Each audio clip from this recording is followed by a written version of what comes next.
morning ngayon guys. Ayan, at nag-harvest tayo ng ating kamatis. Ayan. At almost mapupuno na itong basket natin dito sa ating kamatis na na-harvest. Ayan guys, mayroong na-harvest tayo na medyo hilaw. Natutuwa lang ako. Kasi ang dami, lalaki pa. Ay natutuwa lang ako guys, grabe. So, yung iba naman may sira siya, kaya hinarvest ko na rin. Ayun, medyo nasira. Sira talaga, kaya hinarvest ko na rin siya. Nakakatuwa lang kasi ang lalaki guys. Ayan, ang lalaki talaga. Ang lalaki ng ating mga kamatis. Ayan. Nakakatuwa lang kasi napapakinabangan natin. Ito, gagawin ko itong salsa, yung tomato sauce. Ayan. Mayroon na naman tayong nagawang tomato sauce nakaraan.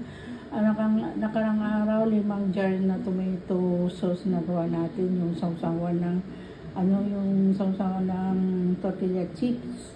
Ayan, may nagawa tayo isang planggana din. Noon, hindi naman malaking planggana. Isang planggana lang na small. Small, medium, large. Medium siguro, hindi naman small. Yung small kasi maliit na yan. Ayan, dami natin na harvest. Ayan, gagawin na naman natin ito tomato sauce. At nakakatuwa naman siya kasi hindi na natin kailangan. Ayan, mayroon pang nasira. Pulang-pula. Ito ang tinatawag na cherry tomatoes. Ayan, cherry tomatoes. Yung namumulaklak sa bunga siya. Ang dami. Namumulaklak talaga sa bunga itong cherry. Itong malalaki naman natin, ayan, namumulaklak din sa bunga. Ang daming hilaw. Kaya tamang-tama sa katapusan yun guys, ang dami naman tayo ma-harvest. Pero everyday may na-harvest ako kasi kapag hindi natin ma-harvest, ma-overripe siya. Ang pangit pag na-overripe. Kaya hina-harvest ko na kahit naalanganing araw. Sabi lang, harvestin na lang natin, lagay lang natin dito sa rep at gagawin natin sauce. Pag ginawa natin sauce, tomato sauce, kahit ilang buwan, hindi siya masisira kasi mayroon siyang suka. Mayroon suka, kaya hindi masisira yung gagawin natin tomato sauce, yung salsa. Ang mahal kaya sa grocery yung salsa na yan. Paborito ng asawa ko yan, kahit araw-araw yan ang in-snack niya.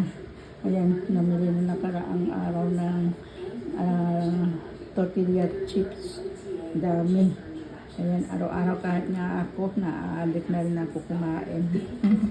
Ang sarap kasi ng salsa kasi maanghang siya, maalat, matamis.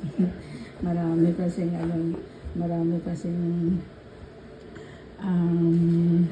sa halo.